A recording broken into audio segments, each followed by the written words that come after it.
Sarah Martinez stepped off the bus at Fort Jackson, her heart pounding with excitement and fear. At 22 years old, she had dreamed of serving her country since she was a little girl. Her dark hair was pulled back in a tight bun, and she wore simple civilian clothes that would soon be replaced with military uniforms. The South Carolina heat hit her like a wall as she joined the line of other new recruits. The drill sergeant's voice boomed across the parade ground. "Welcome to hell, maggots," he shouted. "You think you're tough? You think you can handle what we're about to throw at you? Most of you will wash out before the first week is over." Sarah kept her eyes straight ahead, but she could feel the stares of her fellow recruits. She was smaller than most of them, standing at only 5 feet 4 inches tall. Her slight build made her look even younger than her 22 years. Some of the male recruits whispered among themselves, clearly doubting whether she belonged there. During the first medical examination, the doctor noticed the tattoo on Sarah's left shoulder blade. It was partially visible when she changed into her medical gown. The tattoo appeared to be some kind of military insignia, but the doctor couldn't see the whole thing clearly. He made a note in her file, but said nothing. The first few days of basic training were brutal. Sarah struggled with some of the physical challenges, especially the obstacle course and the long runs in full gear. She was often the last to finish, gasping for breath while others seemed to breeze through the exercises. The other recruits began to notice her struggles. "Hey, Martinez," called out Jake Thompson, a tall recruit from Texas. "Maybe you should have joined the Girl Scouts instead." His comment drew laughter from several others. Sarah's face burned with embarrassment, but she kept pushing forward. During combat training, Sarah had trouble with the heavier weapons.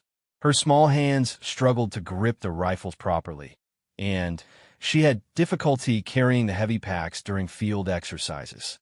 The drill sergeants noticed, but said nothing, watching her carefully to see how she would respond to the challenges. One evening in the barracks, a group of recruits gathered around Sarah's bunk. "I heard Martinez has some kind of fake military tattoo," whispered Jenny Walsh, a recruit from California. "Probably trying to impress everyone with something she bought at a tattoo parlor." "My dad was in the Army," said another recruit named Mike. "He says people who get military tattoos without earning them are just wannabes. It's disrespectful to real soldiers." Sarah pretended to be asleep, but she heard every word. Tears rolled down her cheeks as she clutched her pillow tighter. She had worked so hard to get here, but it seemed like no one believed she belonged. The tattoo they were talking about meant everything to her, but she couldn't explain why. Not yet. The next morning brought more challenges. During hand-to-hand combat training, Sarah was paired with recruits much larger than herself. She was thrown to the ground repeatedly, her small frame no match for the bigger trainees. Each fall brought more snickers and eye rolls from her fellow soldiers. "Martinez, you're holding everyone back," shouted Drill Sergeant Williams. "This isn't summer camp. If you can't keep up, maybe you should consider a different career path." But Sarah refused to quit. Every morning, she was first out of her bunk. Every night, she stayed up late practicing knots and studying her manual. She pushed through every exercise, even when her lungs burned and her muscles screamed. Her determination was stronger than her physical limitations. During weapons cleaning, Sarah's rifle kept jamming. The other recruits finished their tasks quickly while she struggled with the mechanism. "Some people just aren't cut out for this," muttered one of the recruits loud enough for Sarah to hear. The whispers and comments continued. Some recruits speculated about why someone so small and seemingly weak would even attempt military service. Others questioned whether she had connections that got her through the recruitment process. The gossip about her tattoo spread through the barracks like wildfire. Sarah's bunkmate, Lisa Chun, was one of the few who didn't join the mockery. She watched Sarah struggle day after day, but never give up. There was something about Sarah's determination that impressed her, even if she couldn't understand why someone so clearly unprepared for military life would put herself through such torture. As the weeks passed, Sarah's physical performance improved slightly, but she was still far behind most of her fellow recruits. The mockery continued, and some recruits began placing bets on when she would finally quit and go home. The fourth week of basic training brought new challenges and deeper humiliation for Sarah. During a particularly difficult obstacle course run, she fell from the rope climb and landed hard on her back. The impact knocked the wind out of her, and she lay gasping on the ground while other recruits ran past her. "Get up, Martinez!" yelled Drill Sergeant Williams. "The enemy isn't going to wait for you to catch your breath." Sarah struggled to her feet, dirt covering her uniform and tears mixing with sweat on her face. Jake Thompson ran past her and called out, "Maybe that fake tattoo will give you superpowers." His joke sent ripples of laughter through the nearby recruits. The comment about her tattoo had become a daily source of torment. Recruits would make sarcastic remarks about stolen valor and fake military honors. Some created elaborate stories about what the tattoo might represent, each more mocking than the last. Sarah endured it all in silence, never explaining or defending herself. During mail call, Sarah received letters from home, while other recruits got packages and care items from their families. Her letters were always brief, and she never shared their contents with anyone. When asked about her family, she would give short, vague answers that discouraged further questions. One evening, while the recruits were cleaning their gear, the conversation turned to family military history. Many boasted about fathers, brothers, and uncles who had served with distinction. Jake Thompson proudly described his grandfather's service in World War II, showing off a medal he carried for good luck. "What about you, Martinez?" asked Jenny Walsh with a smirk. "Any family heroes? Or did you just get that tattoo because you thought it looked cool?" Sarah's hands trembled slightly as she continued cleaning her rifle. "My family served," she said quietly, not looking up from her work. "Served what?" "Coffee." Jake laughed at his own joke. "Come on, tell us about this mysterious military family of yours. What branch? What war?" Other recruits gathered around, sensing entertainment. Sarah's face flushed red as all eyes focused on her. She wanted to tell them everything, to explain why she was there and what her tattoo really meant, but something held her back. The pain was still too fresh, too personal to share with people who had shown her nothing but cruelty. "I don't like to talk about it," Sarah whispered, her voice barely audible. "Of course you don't," sneered Mike. "Because there's nothing to talk about. That tattoo is probably something you copied from the internet." The group dispersed, leaving Sarah alone with her thoughts and her cleaning supplies. She worked in silence, her movements mechanical and precise. Lisa Chen watched from across the room, noting the sadness in Sarah's eyes and wondering what secrets she was hiding. Training intensified during the 5th week. The recruits faced longer marches with heavier packs, more complex combat scenarios, and increased pressure from the drill sergeants. Sarah's performance remained below average, but her persistence never wavered. She completed every exercise, finished every march, and never asked for special treatment. During a night training exercise, the recruits were divided into teams for a mock patrol mission. Sarah was assigned to Jake Thompson's team, much to his visible displeasure. The mission required stealth, communication, and teamwork, skills that would be tested under the cover of darkness. "Great," Jake muttered when he saw Sarah's assignment. "We're going to lose because of dead weight." The team moved through the simulated enemy territory, with Jake taking the lead role. Sarah stayed quiet, following orders and trying not to make mistakes. When they encountered the first checkpoint, Jake made a crucial error in navigation that would have exposed them to enemy fire in a real situation. Sarah noticed the mistake immediately. She had studied the maps more carefully than anyone, spending extra hours memorizing every detail while others relaxed or joked around. But when she tried to quietly point out the error to Jake, he brushed her off dismissively. "I don't need advice from someone who can barely finish a run," he whispered harshly.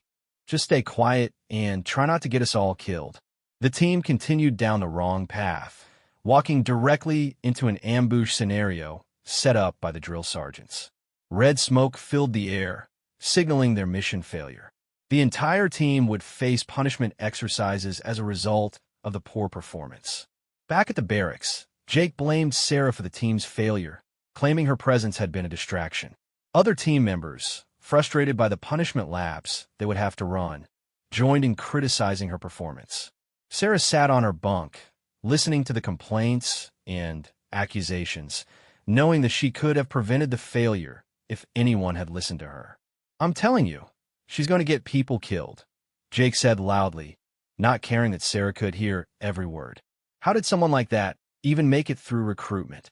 "Maybe her fake military family has connections," suggested Jenny with a cruel smile. "You know how these things work. One phone call from Daddy, and suddenly the standards don't apply." Sarah's hands clenched into fists, but she remained silent. The truth was more complex and more painful than any of them could imagine.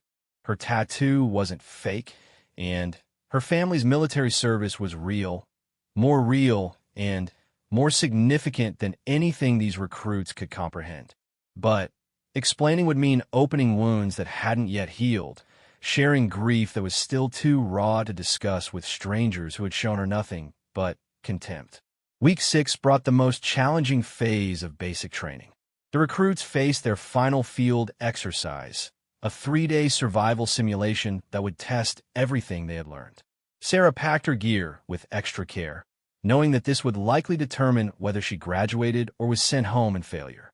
The exercise began at dawn with a 12-mile march to the training area. Sarah struggled with the heavy pack, falling behind the main group within the first few miles. Her breathing became labored, and sweat soaked through her uniform despite the cool morning air. Other recruits passed her with ease, some making jokes about her slow pace.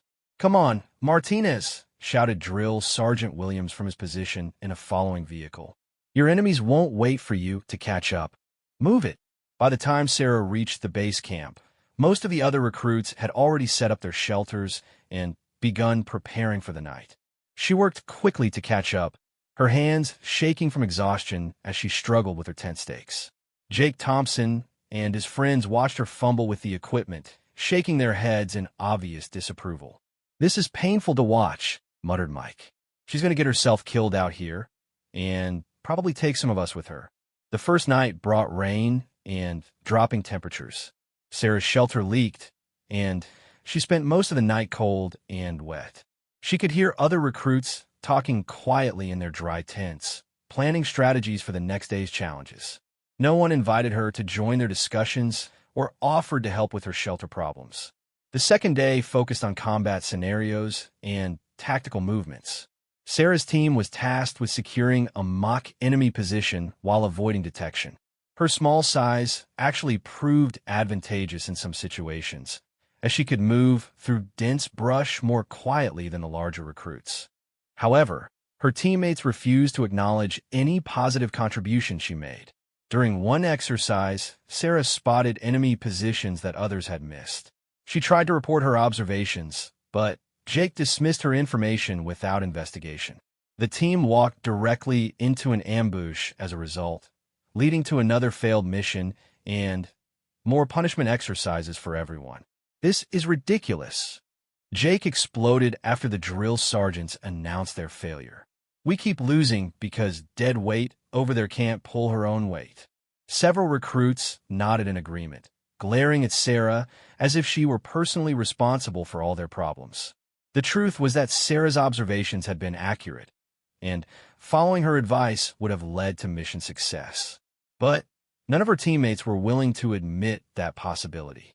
That evening, as the recruits gathered around their small fires for the final night of the exercise, the conversation turned to post-graduation plans. Most talked about their desired assignments and career goals in the military. When someone asked Sarah about her plans, she simply said she wanted to serve wherever she was needed most. "Assuming you actually graduate," Jenny added with a smirk, "which is looking pretty unlikely at this point." "Come on, give us the real story," Jake pressed. "Why are you really here? What's with that tattoo? We've all been wondering for weeks." Other recruits gathered closer, sensing that Sarah might finally reveal the secret she had been guarding so carefully. The firelight flickered across their faces as they waited for her response. Sarah stared into the flames, weighing her words carefully. "My brother died in Afghanistan," she said quietly, her voice barely audible over the crackling fire. "The tattoo is his unit insignia. I got it after his funeral." The group fell silent for a moment, some looking uncomfortable at this unexpected revelation. But Jake wasn't satisfied with the simple explanation. "So you're here to play soldier because your brother was the real deal?" he asked with obvious skepticism. "That's even worse than I thought. You're disrespecting his memory by pretending to be something you're not." Sarah's eyes flashed with anger, but she controlled her voice. "You don't know anything about my brother or why I'm here." "I know enough," Jake continued, emboldened by the attention he was getting from the other recruits. "I know you don't belong here. I know you're weak, and I know that tattoo is your way of trying to steal honor you didn't earn." Other recruits began chiming in with their own opinions. Some defended Jake's harsh words, while others looked uncomfortable, but said nothing. The few who might have supported Sarah remained silent, unwilling to risk becoming targets themselves. Sarah stood up slowly, her small frame trembling with emotion.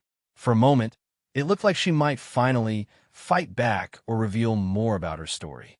Instead, she walked away from the fire without another word, leaving the group to continue their speculation and cruel commentary. Lisa Chun watched Sarah disappear into the darkness and felt a stab of guilt for not speaking up. She had witnessed weeks of bullying and mockery, and, like the others, she had done nothing to stop it. Something about Sarah's quiet dignity in the face of constant harassment had begun to impress her, even if she couldn't understand why someone so seemingly unprepared would subject herself to such treatment. As the final day of the field exercise dawned, Sarah prepared for what she knew would likely be her last chance to prove herself worthy of graduation. The physical and emotional toll of the past weeks had pushed her to her breaking point, but she refused to give up. Somewhere deep inside, she carried a strength that even she didn't fully understand, a determination fueled by grief, love, and a promise she had made at a gravesite 6 months earlier. The final day of the field exercise would determine who graduated and who went home. Sarah woke before dawn, her body aching from weeks of intense training and the previous night's restless sleep. She could hear other recruits stirring in their tents, preparing for what everyone knew would be the ultimate test of their abilities. The morning brought news that sent shock waves through the camp. A real emergency had developed at a nearby training facility. A recruit had suffered a serious injury during a night exercise and was trapped in difficult terrain. Due to the remote location and challenging conditions, the regular rescue teams were having trouble reaching the victim. Colonel Patricia Hayes arrived at the camp in a military vehicle, her presence immediately commanding attention from everyone present. She was a decorated officer with over 20 years of service, including multiple combat deployments. Her reputation for tough leadership and high standards was known throughout the base. "Listen up," the colonel announced to the assembled recruits. "This is not a drill. We have a real situation that requires immediate response. I need volunteers for a rescue mission that will be dangerous and physically demanding. This is your chance to prove what you're really made of." Most recruits stepped forward immediately, eager to demonstrate their readiness for real-world service. Jake Thompson pushed to the front of the group, his chest puffed out with confidence. Jenny Walsh and Mike positioned themselves prominently, hoping to catch the colonel's attention. Sarah stepped forward quietly with the rest, though several recruits exchanged glances that suggested she shouldn't bother volunteering.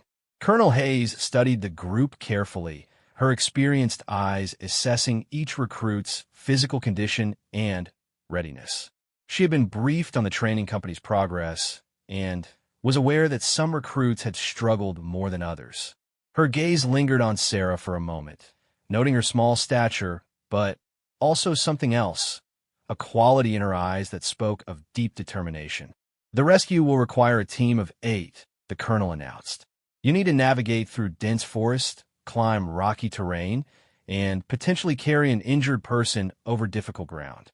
This is not a training exercise. Lives are at stake." She began selecting team members, choosing the physically strongest and most capable recruits. Jake Thompson was among the first chosen, followed by Mike and several others who had excelled in training. As the colonel made her selections, whispers began circulating among the non-selected recruits. "At least we won't have to worry about Martinez slowing everyone down," someone whispered. "Can you imagine if they actually picked her for something this important?" Another added quietly. Sarah stood with the remaining recruits, watching as her tormentors were selected for the crucial mission. She felt the familiar sting of rejection, but tried to remain composed. This was nothing new. She had been overlooked and dismissed throughout her entire training experience. Just as the colonel was about to announce the final team member, Drill Sergeant Williams approached and whispered something in her ear.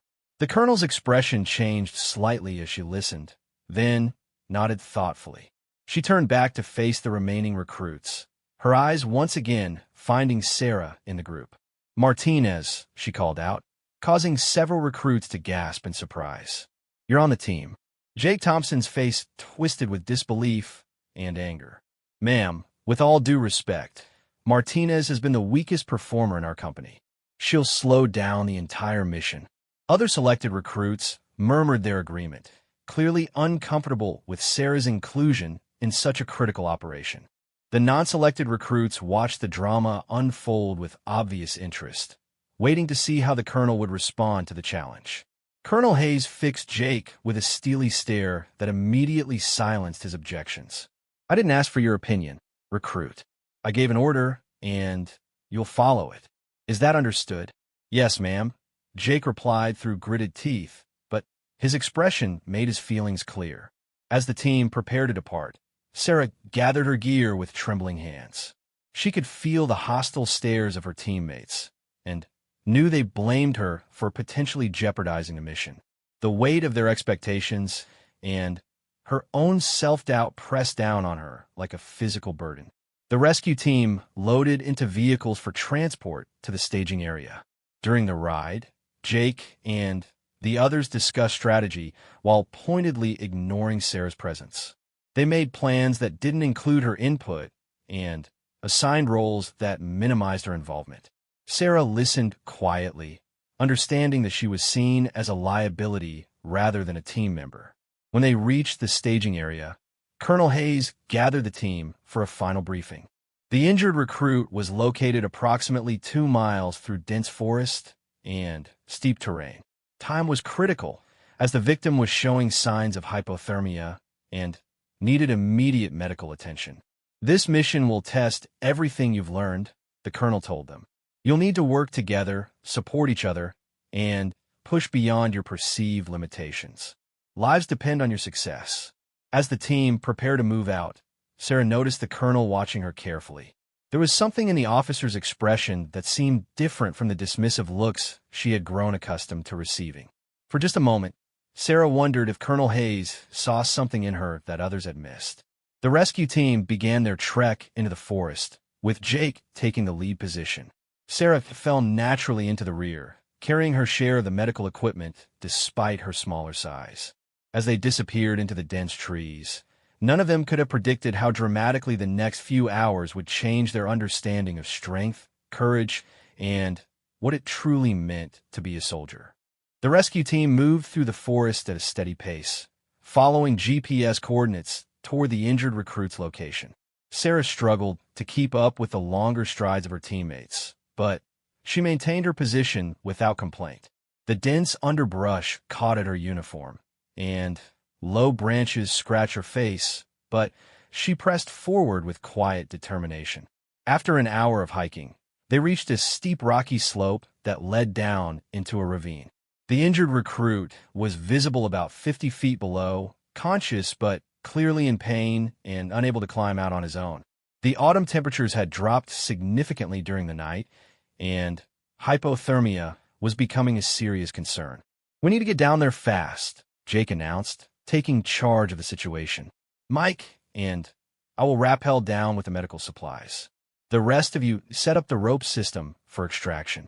Colonel Hayes had followed the team at a distance, observing their performance and decision-making.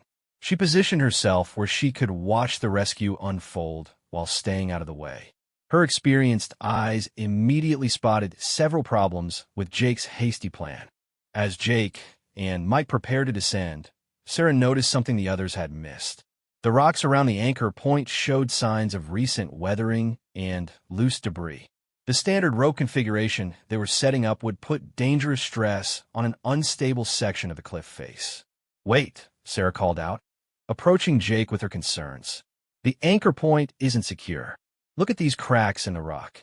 If we put weight on this section, it could give way." Jake barely glanced at her observations. "Martinez, we don't have time for your paranoid theories. People who know what they're doing are handling this. But if you look at the way the stress fractures run through the stone," Sarah began, pointing to the evidence she had spotted. "Enough." Jake cut her off angrily. "You've been dead weight this entire training cycle. Now you want to play expert on rope rescue? Get out of the way and let real soldiers handle this." The other team members supported Jake's dismissal of Sarah's concerns. They were eager to begin the rescue and saw her caution as another example of her weakness and indecision. Sarah stepped back, watching helplessly as they proceeded with the dangerous setup. Colonel Hayes moved closer, her attention focused on the interaction she had just witnessed. She had extensive experience with rope rescues and mountain operations. From her position, she could clearly see what Sarah had spotted. The anchor point was indeed compromised, and the current rope configuration could result in catastrophic failure. As Jake prepared to descend, Sarah made one final attempt to prevent disaster. "Please, just look at the rock formation. I studied geology before enlisting. Those stress patterns indicate structural weakness." "Geology?" Jenny Walsh laughed from her position managing the ropes. "What's next? Are you going to tell us you're secretly a doctor too?" Jake shook his head in disgust. "Martinez, your fake expertise is getting ridiculous. First the military tattoo, now you're geology expert. What other lies are you going to tell us?" Sarah's face flushed with frustration and hurt. Everything she had said was true, but her teammates had spent weeks dismissing her knowledge and abilities. They saw only her physical struggles and assumed she had nothing valuable to contribute. Colonel Hayes had heard enough. She stepped forward, her command voice cutting through the argument. "Stop. Everyone freeze exactly where you are." The recruits immediately halted their preparations, turning to face the colonel with surprise and confusion. Her face was stern as she examined the rope setup, confirming what Sarah had observed about the structural problems. "Martinez is absolutely correct," the colonel announced, causing gasps of shock from the team. "This anchor point is compromised. Proceeding with this configuration would likely result in rope failure and additional casualties." Jake's face went pale as he realized how close he had come to making a potentially fatal error.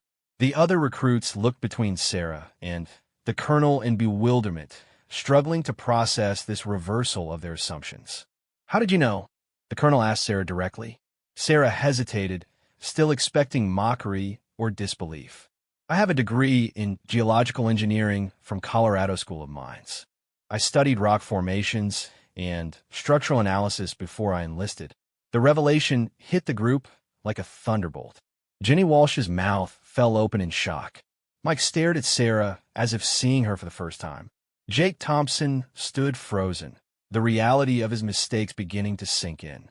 "Why didn't you tell us?" Lisa Chan asked, speaking up for the first time during the entire exercise.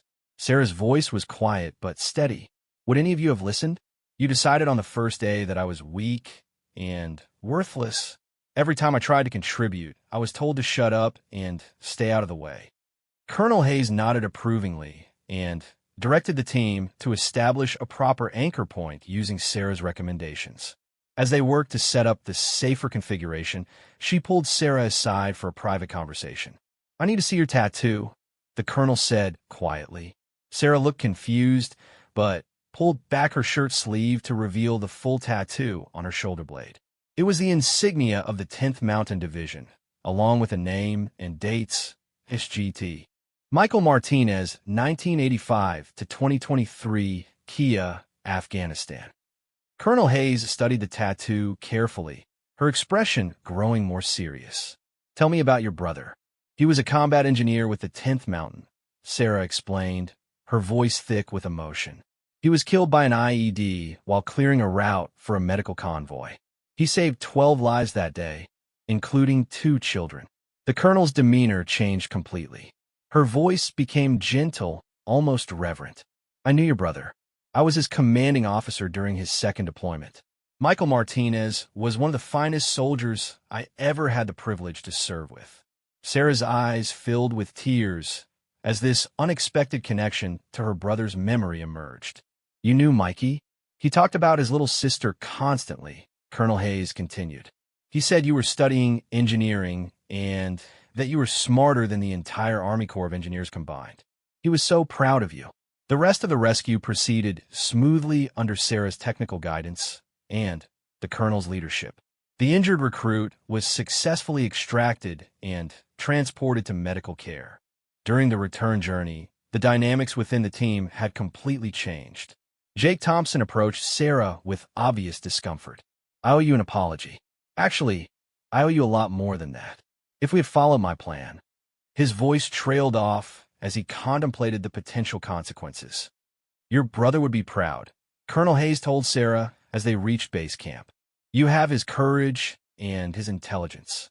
Don't let anyone convince you otherwise. As word spread through the training company about what had happened during the rescue mission, the mockery and harassment stopped completely.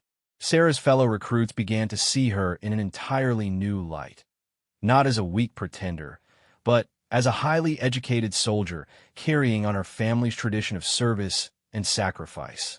Sarah graduated from basic training with honors, earning respect through knowledge, courage, and quiet determination. The tattoo that had once been a source of ridicule became a symbol of pride and remembrance. She went on to serve as a combat engineer, just like her brother, protecting and saving lives in some of the world's most dangerous places. The lesson learned that day echoed far beyond basic training. True strength comes in many forms, and the most important battles are often fought by those who appear smallest but carry the biggest hearts.